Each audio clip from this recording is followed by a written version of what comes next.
Let's talk about the tropics here with our latest information on Saturday afternoon across the Atlantic. And starting off with the elephant in the room here, it is that tropical wave coming off of the west coast of Africa. Now given a moderate chance of development as it moves off here towards the west across the Atlantic. And if we take a closer look actually at this wave, it is starting to garner some circulation in it. It's looking more and more conducive with the convection there. We do have some dry air off towards the north being indicated here on this infrared satellite imagery, which could hinder some initial development. But as we look ahead through that extended forecast, and here is your GFS, your global forecasting system model, showing this actually strengthen and move out into the Atlantic just off the east coast of Florida by about the 19th into the 20th. And that particular model actually shows it turning towards the north due to a trough digging in that could help lift it up. There is some variability with that, though, and it all depends on the strength of the Bermuda High and said trough. And being over a week out, there is uncertainty on when that would take place. Now, with that said, the confidence is gaining of tropical development, at the very least a tropical storm, but probably a hurricane. And you can see here the ECMWF versus the GFS, kind of both of these models stacked right on top of each other with their outputs. And then we take a look at the GFS ensembles embedded within that. You can see a pretty decent confidence of a storm off of the east coast. So there is definitely increasing chances of this storm developing into a hurricane.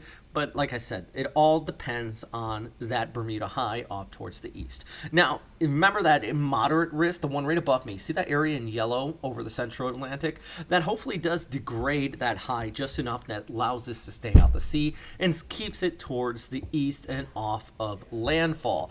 But if that high does build in just enough, it's going to push everything further towards the west.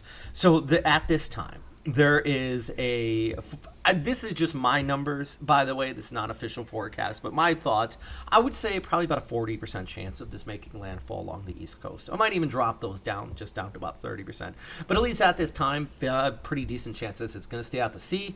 Less likely, but still a possibility of it coming on shore into Canada, maybe heading out towards the Gulf. Only very slim chance for that. Or dissipates into nothing at all. There is an exceptionally slim chance. But I do believe the highest overall, as of Saturday here, the 9th of August, is that it is going to develop into a hurricane, pass off along the east, but there is definitely still a good, decent likelihood of it coming on shore, in my thoughts, based on everything we are seeing here today.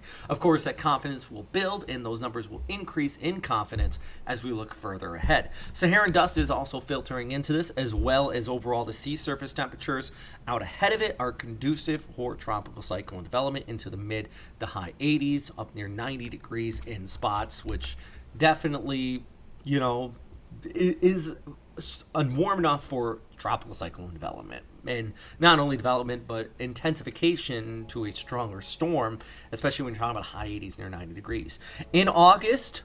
Yeah, this is pretty much what we would expect to see, by the way. The main formation area typically develops storms. They move off towards the west around the Caribbean, sometimes turn off towards the north, skirting the east coast of the United States. That is based on August climatology, and we're also nearing the peak of tropical season. So having a storm system out there in the first place does not surprise us whatsoever. So at least at this time, it's a moderate risk of development. It has not been named yet, but it is an invest area, which means models and overall the National Hurricane Center is keeping an exceptionally close eye on it. And that means every single run and every single day we're going to get better information. But let's say at this time, it did decide to make a beeline straight towards the east coast of the United States, towards the Florida coastline, if you will. It wouldn't take place until the 18th, 19th, or 20th, depending on its forward momentum. So we still got plenty of time to watch this, prepare, and see if it turns off towards the east or if it does come on shore. So always going to keep you posted here at firstcoastnews.com and Hurricane Central.